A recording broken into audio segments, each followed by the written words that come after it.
नमस्कार.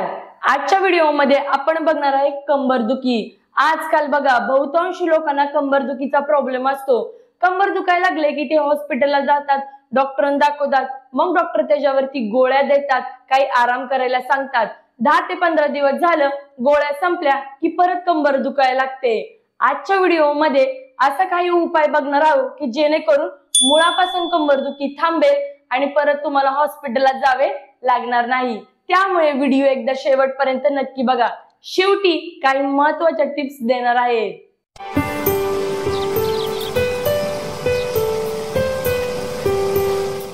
सर्वात प्रथम आपण हे बघणार आहोत की कंबरदुखी कशामुळे होते.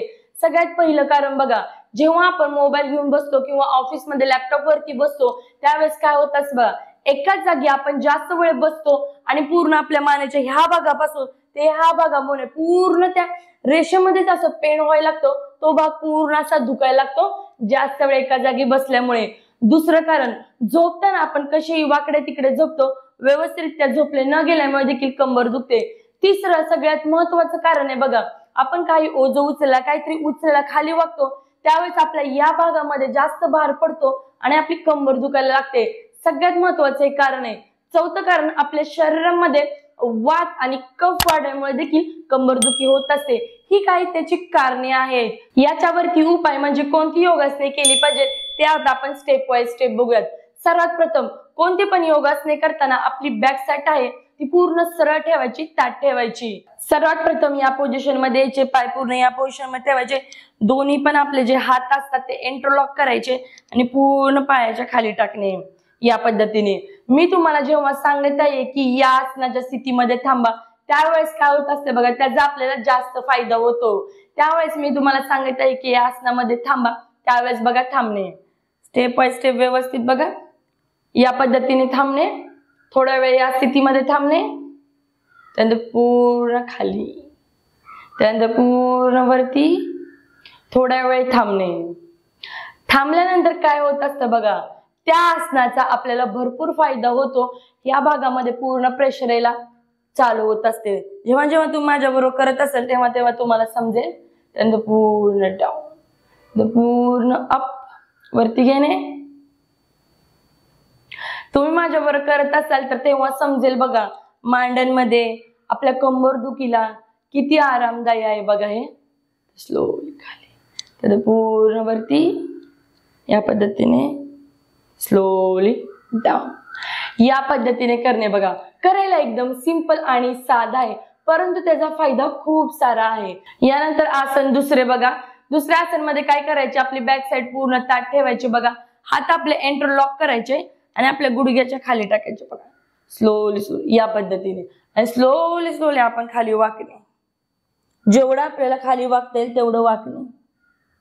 असं खाली वाकल्यानंतर काय होते बघा, काय होत असते बघा, या भागामध्ये असं ताण जाणवतो, असं एकदम असं ओढल्यासारखं वाटलं, खेचल्यासारखं वाटतं बघा.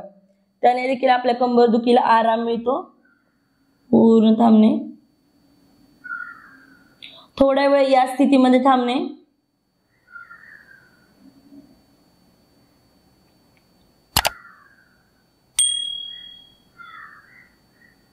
स्लोली वरती, हळूहळू वरती येणे. त्यानंतर दुसऱ्या साईडला, डाव्या साईडला बघू. आता आपण उजव्या साईडला बघितले, आता डाव्या साईडला बघूयात. पूर्ण हात इंटरलॉक करायचे, स्लोली स्लोली खाली जायचे. हळूवार पद्धतीने खाली जाणे. शरीराला जास्त ताण त्रास काय द्यायचा नाही. बघा, ह्या पूर्ण भागामध्ये एक आपल्याला ओढल्यासारखं वाटतं, खेचल्यासारखं वाटतं. याने देखील आपल्या कंबरदुखीला आराम मिळतो. थोडा वेळ थांबणे, त्यानंतर स्लोली वरती. अजून एकदा बघूया की बॅक साइड आपली जे पाठीचा कणा आहे आपला पूर्ण सरळ ठेवायचा. हात आपले दोन्ही पण इंटरलॉक करायचे आणि आपल्या गुडघ्यांच्या खाली टाकायचे. असे पूर्ण सरळ थांबायचं आणि स्लोली स्लोली स्लोली साईडला, उजव्या साईडला जायचं आणि खाली बघणे. या पद्धतीने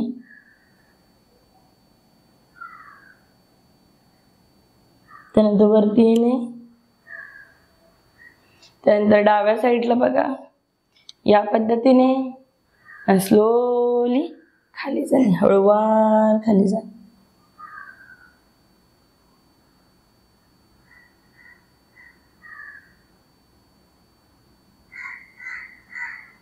त्यानंतर वरती. तुम्ही जेवढ्या वेळी म्हणजे खाली गेल्यानंतर जेवढ्या वेळ त्या स्थितीमध्ये थांबाल तेवढा तुम्हाला जास्त फायदा होतो. या पूर्ण भागामध्ये एक खेचल्यासारखे वाटते आणि आपल्या कंबरदुखीला आराम मिळतो. त्यामुळे जेव्हा जेव्हा मी सांगत आहे की त्या स्थितीमध्ये थांबा, त्याचा तुम्हाला खूप फायदा होतो. तिसऱ्या आसनासाठी या वज्रासन मध्ये यायचे बघा.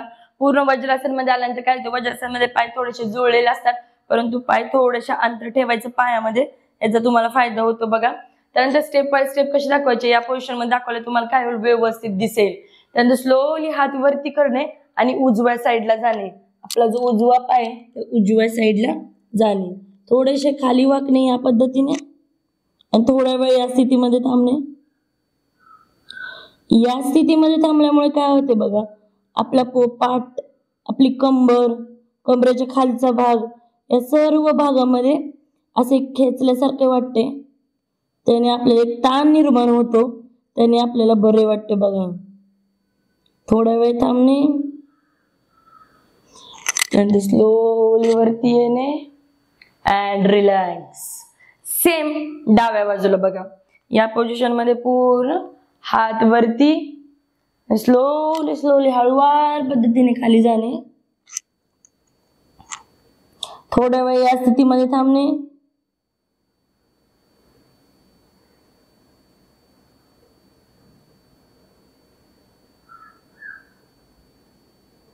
त्यानंतर वरती अँड रिलॅक्स, पाय जुळून बघा. अशा केल्यामुळे काय होते बघा, जेव्हा आपण खाली वागतो त्यावेळेस पाठ, कमरेचा खालचा भाग त्याच्यामध्ये एक ताण निर्माण होतो, तो भाग खेचल्यासारखा होतो. आणि ज्यांना कंबरदुखीचा त्रास नेहमीच जाणवतो त्यांनी तर हे जरूर करा बघा, तुम्हाला त्याचा फायदा होतोय. यानंतर पवनमुक्त आसन म्हणजे जाण्यासाठी स्टेप बाय स्टेप बघा मी कसं जात आहे त्याच पद्धतीने तुम्ही जाणे. डायरेक्ट खाली झोपायचं नाही, बॅक साईड कधी कधी जास्त पेन व्हायला लागते बघा. त्यामुळे स्टेप बाय स्टेप बघा कशी जात आहे, कसं हात ठेवत आहे या पद्धतीने. पहिल्यांदा साईडला यायचे का, त्या पद्धतीने सरळ व्हायचे, हळूवार पद्धतीने येणे या स्थितीमध्ये. त्यानंतर पाय आपले पूर्ण सरळ ठेवायचे, हळूवार एक पाय उचलायचा, हळूवार वरती आणायचा, दोन्ही पण हात इंटरलॉक करून होल्ड करायचे आणि आपली ही पूर्ण मान आहे ती वरती घेणे या पद्धतीने. थोडा वेळ थांबणे या स्थितीमध्ये. स्लोली डाऊन, त्यानंतर रिलॅक्स. डाव्या पायाने बघूयात.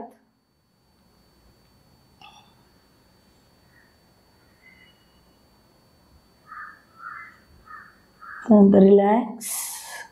कधी कधी काय होते बघा, पाय असं वरती घेतला आणि आपण थांबलो, कधी कधी आपला जो ही भाग आहे या भागाला पूर्ण टच होत नाही, त्यावेळेस ह्या भागामध्ये पेन होत असते. त्यावेळेस असे करू नका, फक्त या स्थितीमध्ये थांबणे आणि थोडा वेळ रिलॅक्स करणे. आता आपण बघूयात की उशी घेऊन कसे करायचे, याने जास्त आपल्याला फायदा होतो बघा. या पद्धतीने उशी आपली ठेवणे, त्यानंतर पूर्ण बारी या पद्धतीने स्लोली आपले शरीर खाली जाणे या पद्धतीने पूर्ण सेट करून घ्यायचे स्वतःला या पद्धतीने. त्यानंतर बघा उजवा पाय वरती घेणे, हात इंटरलॉक करणे, थोड्या वेळ या स्थितीमध्ये थांबणे. खूप फायदा होतो बघा. ज्यांना कंबरदुखीचा जास्त त्रास आहे त्यांच्यासाठी तर खूप उपयुक्त आहे बघा. थोड्या वेळ या स्थितीमध्ये थांबणे, त्यानंतर पूर्ण रिलॅक्स. त्यानंतर डावा पाय थोड्या वेळ थांबणे, त्यानंतर रिलॅक्स. त्यानंतर दोन्ही पण पाय बघा घ्यायचे, त्यानंतर रिलॅक्स या पद्धतीने.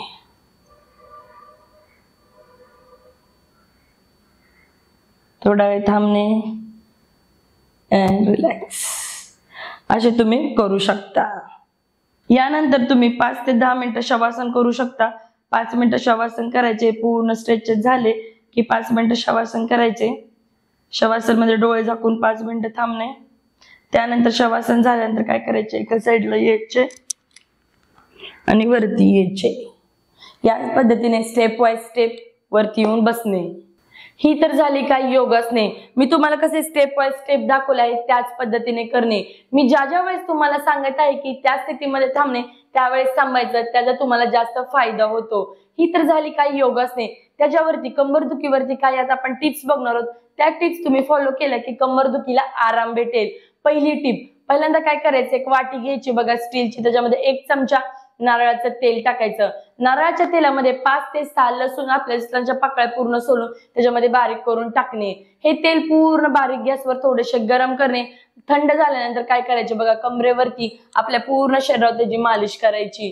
काय होते बघा, लसूण जे आहे ते वेदनाशामक आहे, त्याने आपल्या कंबरदुखीवर आराम भेटेल. दुसरं सगळ्यात महत्वाची, जेव्हा आपल्याला कंबरदुखी होत असते, आपली मालिश करायला घरामध्ये कोण नसतं, त्याच वेळेस काय करायचं, गरम पाणी घ्यायचं बघा. त्या गरम पाण्यात थोडंसं मीठ टाकायचं आणि आपल्याकडे जी हॉट बॅग असते त्या हॉट बॅगनी पूर्ण आपल्या कमरेभोवती काय करायचं, काहीतरी कपडा घ्यायचा कॉटनचा, ते पूर्ण आधी कमरेवरती लावायचा, असं तो पूर्ण हांतरायचा आणि त्याच्यावरती ती हॉट बॅगचा शेक द्यायचा.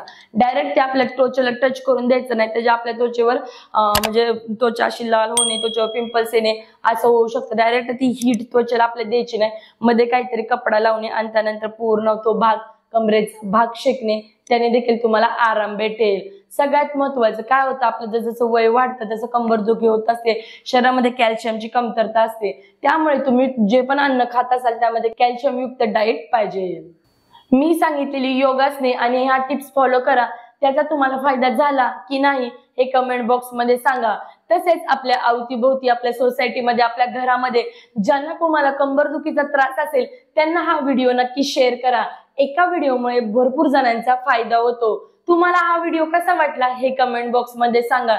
जर तुम्हाला कंबरदुखीवरती अजून व्हिडिओ बघायचा असेल तर त्याच्या आधी एक व्हिडिओ बनवून ठेवला होता, त्याची लिंक मी इथे दिलेली आहे, इथे क्लिक करा.